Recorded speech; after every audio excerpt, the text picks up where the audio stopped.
Estamos de volta, pessoal, continuando aqui nossa parte 2 do nosso item 3.4. Vamos começar falando aqui sobre protocolos de autenticação. As comunicações sem fio precisam ser criptografadas e devidamente autenticadas para serem consideradas seguras. Tanto quanto óbvio, né, pessoal? Começando aqui com EAP, que seria o Extensible Authentication Protocol.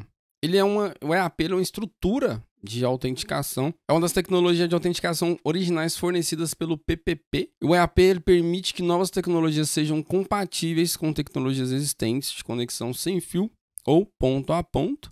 E vários métodos EAP são amplamente suportados, incluindo LEAP, PAP, ou PIP, LIP, depende da pronúncia. EAP sim, eu vou falar assim EAP para vocês conseguirem entender. Quem já ouviu isso aí como IP, ou LIP, PIP, enfim. EAP sim, EAP Fast, EAP TLS, EAP TTLS. Começando aqui com PEAP, Protected Extensible Authentication Protocol. PAP foi projetado para proteger o canal de comunicação encapsulando e criptografando o tráfego EAP em túnel TLS. Quando o PAP é utilizado, um certificado é necessário para o servidor, não para os clientes. Normalmente é implementado com MS-SHAP v2. Eu coloquei esse asteriscozinho aqui porque essa parte aqui, o certificado necessário para o servidor, não para os clientes, são detalhes que as questões cobram. Lightweight Extensible Authentication Protocol. Aqui tá o PAP, mas eu acho que era para ser o LEAP. Errinho aí, não sei porquê do material, eu copiei errado. É uma alternativa ao TKIP para o WPA proprietária da Cisco. Foi desenvolvido para corrigir deficiências no TKIP antes do 802.1 WPA2 ser ratificado como padrão. É uma solução legada que deve ser evitada. Como eu disse também, detalhes como que a prova vai cobrar isso daí especificamente. O EAP Fast, que seria o Flexible Authentication via Security Tunneling, é um protocolo da Cisco proposto para substituir o LAP, mais seguro que o LAP e pode usar certificados. Poxa, Hugo, mas só isso daí que está trazendo informação, material?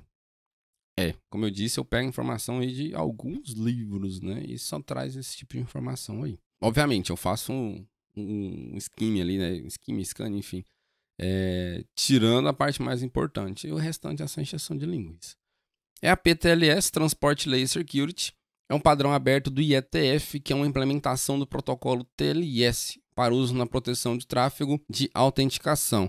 É considerado um dos padrões EAP mais fortes disponível e os certificados são exigidos no servidor e nos clientes sem fio. Como eu disse, essas partes aqui que pegam. O EAP TTLS, que seria o Tunneled Transport Layer Security, que seria um TLS tunelado, né? É uma extensão do EAP TLS que cria um túnel tipo VPN entre os endpoints antes da autenticação. Isso garante que o nome do usuário do cliente nunca seja transmitido em texto não criptografado. Oferece suporte a técnicas de autenticação mais antigas, como o PAP, e requer um certificado apenas para o servidor, não para os clientes. Aí aqui a coisa começa a ficar interessante, porque isso aqui é bastante utilizado, tem mais detalhes, tem mais chance de cair na prova. 802.1x, esse protocolo aqui é bastante bacana. Eu, particularmente, não tinha conhecimento dele, até no trabalho pessoal resolvi fazer a implementação. Não sabia nem para onde que ia. É um protocolo baseado em porta, que garante que os clientes não possam se comunicar com a rede, porque esse, entre aspas aqui, Hugo, até que a autenticação adequada seja realizada. Eu não sei se o material... enfim, o material que não traz.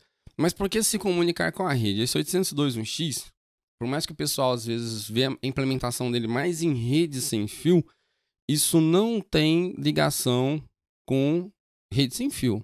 Não é um protocolo vinculado à rede sem fio. Tá aqui, ó. Deixa eu mentir. Não é uma tecnologia sem fio. Dá para utilizar o 802.1x em redes cabeadas, Hugo? Dá. O que funciona? Normalmente você precisa de uma infraestrutura para implementar esse 802.1x. Que tipo de infraestrutura? Um switch gerenciável, porque você vai precisar mexer com VLANs, subredes, coisas do tipo. Basicamente, como é que ele funciona? Porque tem essa questão aqui de baseado em porta. Você faz lá a comunicação, a autenticação, tentativa de autenticação, na verdade. E aí você vai cair numa porta específica lá na rede. E essa porta ela só tem comunicação com o que você está utilizando com a autenticação. No caso aqui, ó, o serviço de autenticação. Se for Radio, Diameter, TACAX, um NAC, né? Normalmente tem um serviço de NAC aqui que é o Network Access Control. Acho que é isso. Ele vai utilizar um desses protocolos aqui. Acho que o mais utilizado é o Radius. Posso estar errado, mas as implementações que eu já vi tem mais o Radius, puxando de um AD, algo do tipo assim. Então, você conectou ali na rede, ele vai te jogar nessa porta. Você só tem comunicação com o NAC, no caso. Ou com, no caso, uma rede sem fio, uma controladora. Ou, no caso, a rede cabeada, um controlador para fazer isso, enfim. E aí você vai ter comunicação com ele, onde ele vai te pedir usuário, senha e possíveis certificados, caso a rede seja implementada assim. Aí, beleza. Ele pegou ali seu usuário e senha, suas informações, certificados, né, e tudo mais. E ele tentou fazer a autenticação. Se você autenticar, ele libera o restante da internet, a rede te dá um IP ali válido. Aí, beleza, ele autenticou, ele te joga na rede. Normalmente, quando se faz essa utilização de 802.1x, obviamente você tem uma infraestrutura já pronta, bacana, então provavelmente você vai ter alguns tipos de VLANs ali, sei lá, uma VLAN para rede visitante, ou para rede administrativa, enfim. Então depois que ele ser autenticado, você joga ele para VLAN que for necessário, para a rede for necessário. Então ele já trabalha com a parte de VLAN dinâmica e tudo mais quando a gente está falando de rede cabeada. Na rede sem fio também, você consegue fazer isso também aí, desde que os seus access points tenham suporte e tudo mais. É bem bacana, essa tecnologia é bem bacana de implementar, traz bastante segurança.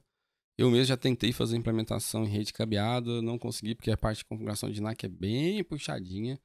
E parte de rede sem fio, quando você usa access points corporativos, ele já vem na controladora embutida, é só fazer alguns apontamentos.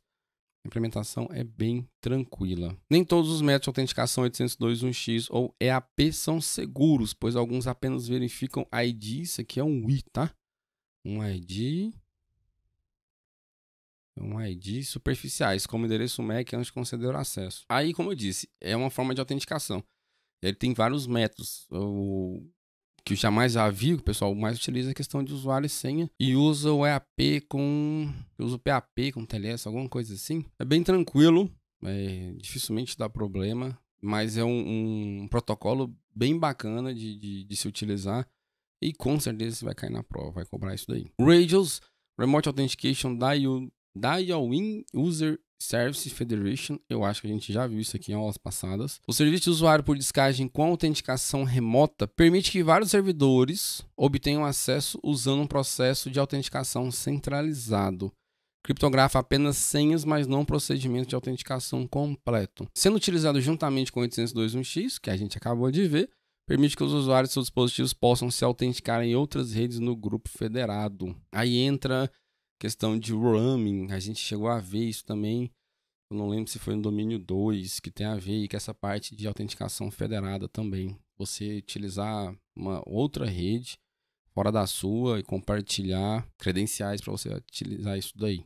Bom, continuando aqui com métodos, vamos ver uma análise de várias técnicas de autenticação ou controle de acesso que podem ser usadas em uma rede sem fio. Pressured Key versus Enterprise versus Open. O que seria isso, Hugo? WPA e WPA2 suporta PSK em Enterprise.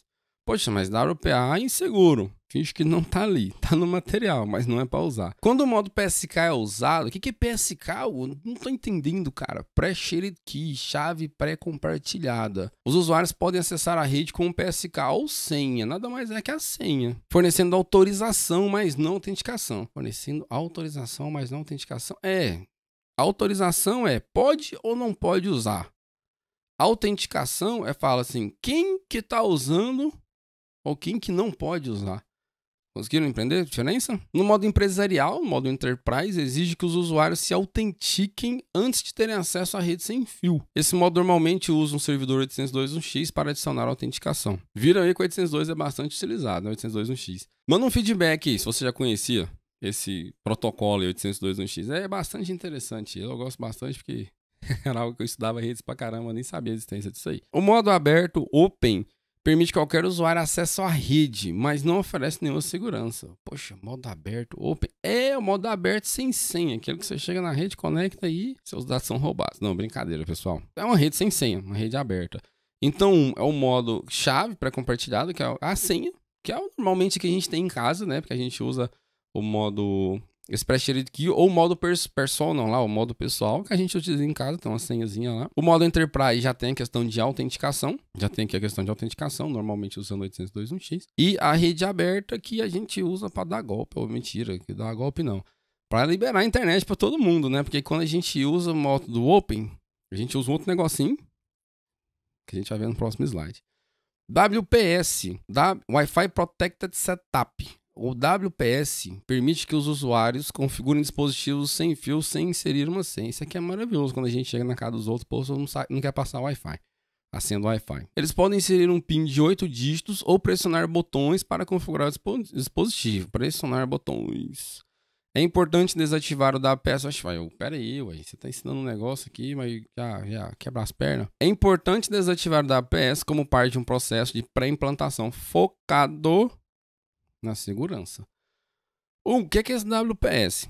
Os roteadores antigamente, eles tinham um botãozinho que chamava WPS.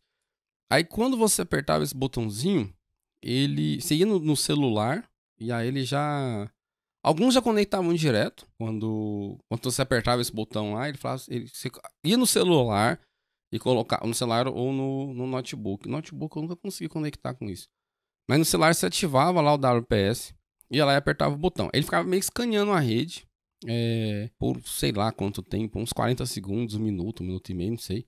Ele ficava escaneando a rede, detectando as informações que o roteador estava mandando. Que alguém tinha apertado lá o botão da WPS. E aí o celular detectava isso, aparecia a rede e tudo mais, e você confirmava e conectava, sem digitar senha, sem digitar nada. E aí você tinha como deixar o modo da WPS ativado com um PIN específico. Então você configurava lá a rede e tudo mais e colocava esse PIN do modo da APS. Acho que eram as duas formas que ele funcionava.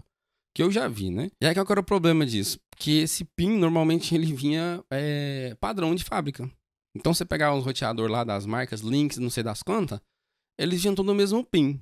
Então, como ele já vinha meio que ativado de fábrica, você chegava na rede lá, você olhava a marca do roteador e falava, opa, esse link é alguma coisa aqui. E aí você digitava lá o PIN e você já entrava na rede, porque o modo da APS estava ativado. Nos roteadores mais recentes, isso já vem desativado. No roteador mesmo da operadora que eu tenho aqui em casa, que é fibra e tudo mais, não tem mais WPS, porque eles desativaram com essa parte de segurança. Tinha aplicativos que você baixava, tanto para Android quanto para iOS, que eles tentavam fazer brute force nesse WPS aí, até para você conseguir acessar. E como eu disse, muitos já vinham com PIN de fábrica, então era algo bastante inseguro.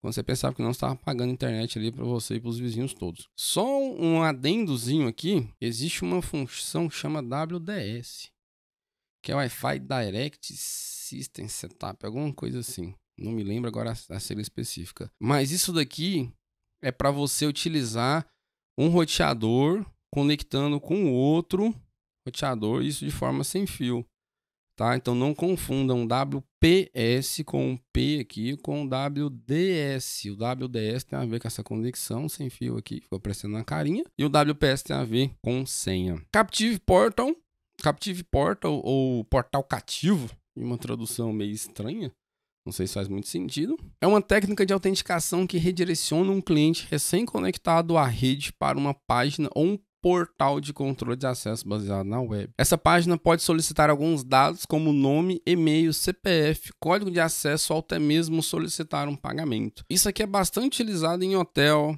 shopping, aeroporto. A rede está aberta lá, lembra do Open? Mas ninguém está querendo dar golpe, não. Então, Captive Portal depois da rede. Ou não. Também pode ser utilizado para exibir uma política de uso aceitável, uma política de privacidade ou uma política de rastreamento de usuário.